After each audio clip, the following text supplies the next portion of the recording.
महाभारत आरंभ भाग 19। पिछले भाग में पहले दिन के भीषण युद्ध के भाव को आगे बढ़ाते हुए आरंभ। कुरुक्षेत्र के मैदान में दूसरे दिन का युद्ध पहले दिन से भी अधिक भयंकर था। दोनों ओर के योद्धा पिछली रात के विश्राम के बाद फिर से पूरे जोश और उत्साह के साथ युद्ध में उतर आए थे। शंख और भेरी की आवाज से युद्ध भूमि फिर से गूंज उठी और बाणों की वर्षा आकाश को ढकने लगी। पांडवों की सेना में आज भीमसेन और अर्जुन विशेष रूप से क्रोधित थे। भीमसेन ने कौरवों की सेना में घुसकर भारी तबाही मचाई। उनकी गदा के प्रहार से रथ चूर-चूर हो रहे थे और हाथी धराशायी हो रहे थे। अर्जुन ने अपने दिव्य अस्त्रों का प्रयोग करना शुरू कर दिया, जिससे कौरवों की सेना में भय का माहौल पैदा हो गया। उनके बाण अचूक निशाने साध रहे थे और अनेक योद्धाओं को यमलोक पहुंचा रहे थे। कौरवों की ओर से भीष्म पितामह आज और भी अधिक भयानक रूप में युद्ध कर रहे थे। उनके बाणों से पांडवों की सेना में भारी क्षति हो रही थी। कोई भी योद्धा उनके सामने टिकने का साहस नहीं कर पा रहा था। द्रोणाचार्य भी अपनी अद्भुत युद्ध कला का प्रदर्शन कर रहे थे और पांडवों के योद्धाओं को उलझा रहे थे। आज अर्जुन और भीष्म पितामह के बीच का युद्ध और भी तीव्र हो गया। भगवान कृष्ण ने अर्जुन को अपने दादा के प्रति मोह त्याग कर पूरी शक्ति से लड़ने के लिए प्रेरित किया। अर्जुन ने अपने दिव्यास्त्रों का प्रयोग करना शुरू कर दिया और भीष्म पितामह भी उनका डटकर सामना कर रहे थे। दोनों ही महान योद्धा एक दूसरे पर तीखे बाणों की वर्षा कर रहे थे।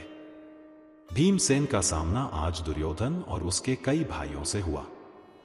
भीमसेन ने अपनी गदा से दुर्योधन के कई भाइयों को मार गिराया, जिससे कौरवों की सेना में निराशा फैल गई। दुर्योधन क्रोधित होकर भीमसेन पर आक्रमण करने आया, लेकिन भीमसेन के शक्तिशाली प्रहारों के सामने वह टिक नहीं पाया और उसे पीछे हटना पड़ा। दूसरे दिन के युद्ध में एक महत्वपूर्ण घटना यह हुई कि अर्जुन ने कर्ण के साथ भी भीषण युद्ध किया। कर्ण भी एक महान धनुर्धर था और उसने अर्जुन को कड़ी टक्कर दी।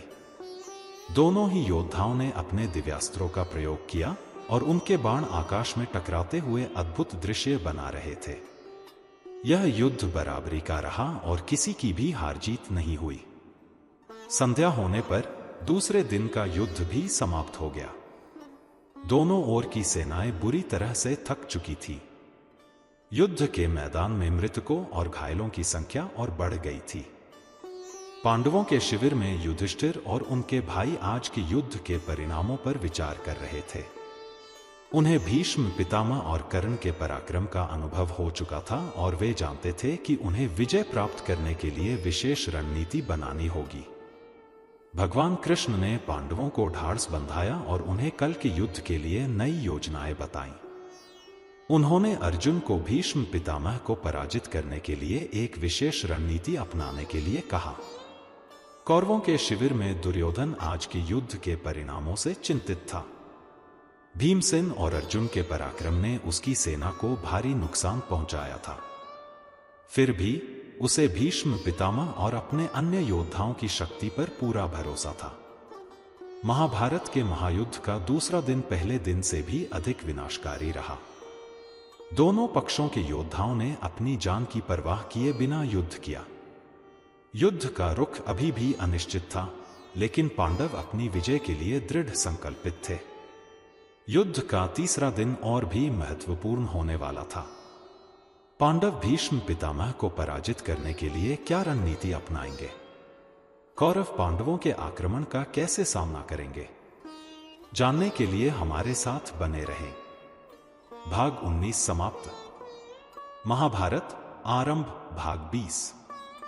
पिछले भाग में दूसरे दिन के भीषण युद्ध और पांडवों की दृढ़ता के भाव को आगे बढ़ाते हुए आरंभ। कुरुक्षेत्र के मैदान में तीसरे दिन का युद्ध और भी अधिक निर्णायक होने वाला था। पांडवों को यह ज्ञात था कि यदि उन्हें यह युद्ध जीतना है तो उन्हें भीष्म पितामह के पराक्रम को रोकना होगा, जो कौरवों की सेना के मुख्य आधार थे। भगवान कृष्ण ने युधिष्ठिर और अर्जुन को भीष्म पितामह को पराजित करने के लिए एक विशेष रणनीति बताई। तीसरे दिन के युद्ध में पांडवों ने अपनी सेना को इस प्रकार से व्यूहबद्ध किया कि अर्जुन सीधे भीष्म पितामह का सामना कर सके। भीमसेन और अन्य पांडव भाई कौरवों की सेना के अन्य योद्धाओं से जूझ रहे थे। अर्जुन और भीष्म पितामह के बीच आज का युद्ध अत्यंत रोमांचक और भयंकर था। दोनों ही महान योद्धा अपने अपने दिव्यास्त्रों का प्रयोग कर रहे थे।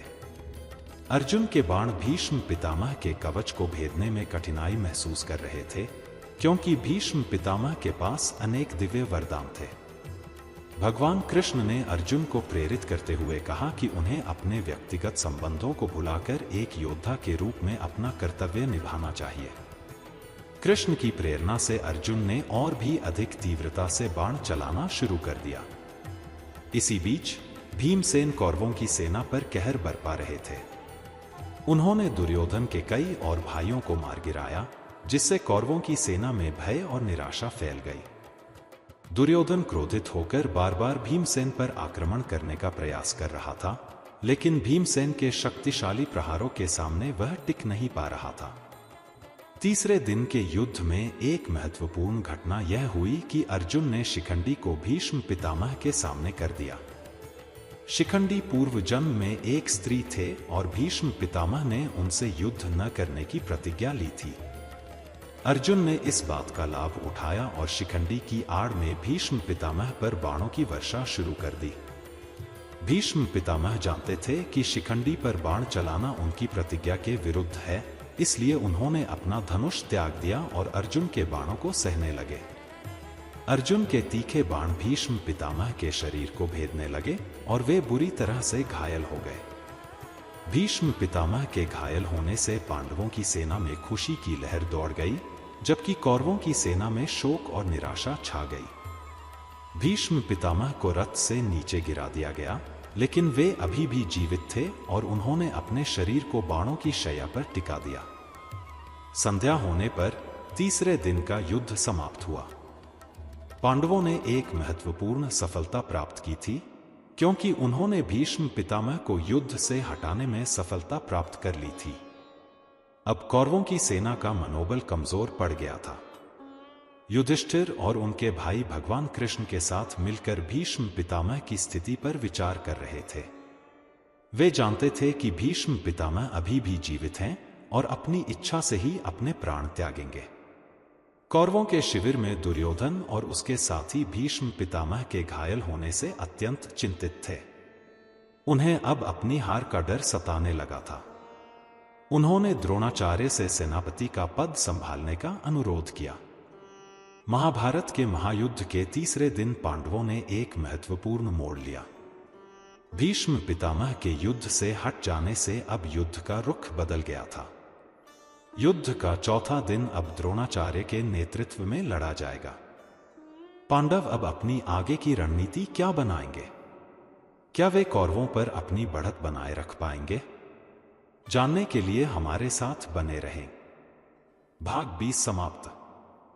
महाभारत आरंभ भाग 21। पिछले भाग में भीष्म पितामह के घायल होने और द्रोणाचार्य के सेनापति बनने के भाव को आगे बढ़ाते हुए आरंभ। कुरुक्षेत्र के मैदान में चौथे दिन के युद्ध में कौरवों की सेना का नेतृत्व महान गुरु द्रोणाचार्य ने संभाला। द्रोणाचार्य अपनी अद्भुत युद्ध कला और दिव्यास्त्रों के ज्ञान के लिए प्रसिद्ध थे और पांडवों की सेना भी उनके पराक्रम से परिचित थी। उनके सेनापति बनने से कौरवों की सेना में एक नया उत्साह भर गया, जबकि पांडवों को अब और भी अधिक सतर्क रहने की आवश्यकता थी। द्रोणाचार्य ने कौरवों की सेना को एक विशेष व्यूह में व्यवस्थित किया और स्वयं सबसे आगे रहकर युद्ध का संचालन करने लगे। उनके दिव्यास्त्रों के तेज से पांडवों की सेना में भारी क्षति होने लगी। द्रोणाचार्य के बाण अचूक निशाने साध रहे थे और अनेक योद्धाओं को यमलोक पहुंचा रहे थे। पांडवों की ओर से अर्जुन ने द्रोणाचार्य का सामना किया। गुरु और शिष्य के बीच यह युद्ध अत्यंत भावुक और रोमांचक था। अर्जुन अपने गुरु के प्रति सम्मान रखते हुए भी युद्ध करने के लिए विवश थे। दोनों ही महान योद्धा अपने अपने दिव्यास्त्रों का प्रयोग कर रहे थे और उनके बाण आकाश में टकराते हुए अद्भुत दृश्य बना रहे थे।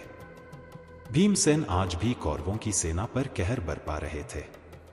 उन्होंने दुर्योधन के कई और भाइयों को मार गिराया, जिससे कौरवों की सेना में निराशा और भय का माहौल और गहरा हो गया। दुर्योधन क्रोधित होकर बार बार भीमसेन पर आक्रमण करने का प्रयास कर रहा था, लेकिन भीमसेन की शक्ति के सामने वह टिक नहीं पा रहा था। चौथे दिन के युद्ध में एक महत्वपूर्ण घटना यह हुई कि भीमसेन ने हाथियों की सेना पर आक्रमण कर दिया। उनकी गदा के प्रहार से अनेक हाथी धराशायी हो गए। इसी दौरान भीमसेन ने एक विशाल हाथी को मार डाला, जिसका नाम अश्वत्थामा था। यह अश्वत्थामा द्रोणाचार्य के पुत्र का भी नाम था। युद्ध के मैदान में यह शोर मच गया कि अश्वत्थामा मारा गया। जब यह समाचार द्रोणाचार्य के कानों तक पहुंचा तो वे गहरे शोक में डूब गए। वे अपने पुत्र से बहुत प्रेम करते थे और उन्हें विश्वास नहीं हो रहा था कि वह अब इस दुनिया में नहीं है। युधिष्ठिर, जो हमेशा सत्य बोलने वाले थे, से द्रोणाचार्य ने अश्वत्थामा की मृत्यु की सच्चाई जानने के लिए पूछा। भगवान कृष्ण ने युधिष्ठिर को एक कठिन धर्म संकट में डाल दिया। यदि युधिष्ठिर सत्य कहते तो द्रोणाचार्य शोक से व्याकुल हो जाते और शायद शस्त्र त्याग देते, जिससे कौरवों की सेना कमजोर पड़ जाती। यदि वे झूठ कहते तो यह उनके धर्म के विरुद्ध होता। अंततः भगवान कृष्ण के इशारे पर युधिष्ठिर ने धीरे से कहा, अश्वत्थामा हतो नरो वा कुंजरो वा। अश्वत्थामा मारा गया, पता नहीं वह मनुष्य था या हाथी। द्रोणाचार्य ने केवल पहला भाग सुना और यह मान लिया कि उनका पुत्र मारा गया है। इस शोक और निराशा में द्रोणाचार्य का मनोबल टूट गया और उन्होंने युद्ध में अपनी पकड़ खो दी। अर्जुन ने इस अवसर का लाभ उठाया और द्रोणाचार्य पर तीखे बाणों की वर्षा शुरू कर दी। शोक और व्याकुलता के कारण द्रोणाचार्य ठीक से युद्ध नहीं कर पा रहे थे और अंततः वे अर्जुन के बाणों से घायल होकर अपने रथ से नीचे गिर पड़े। द्रोणाचार्य के गिरने से पांडवों की सेना में खुशी की लहर दौड़ गई, जबकि कौरवों की सेना में निराशा और भय और भी बढ़ गया। संध्या होने पर चौथे दिन का युद्ध समाप्त हुआ। पांडवों ने एक और महत्वपूर्ण सफलता प्राप्त की थी, क्योंकि उन्होंने द्रोणाचार्य जैसे महान योद्धा को युद्ध से हटाने में सफलता प्राप्त कर ली थी। महाभारत के महायुद्ध के चौथे दिन पांडवों ने एक और महत्वपूर्ण मोड़ लिया।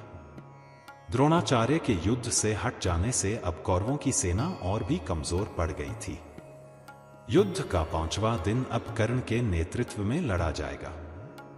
पांडव अब अपनी आगे की रणनीति क्या बनाएंगे? क्या वे कौरवों पर अपनी बढ़त बनाए रख पाएंगे? जानने के लिए हमारे साथ बने रहें। भाग 21 समाप्त।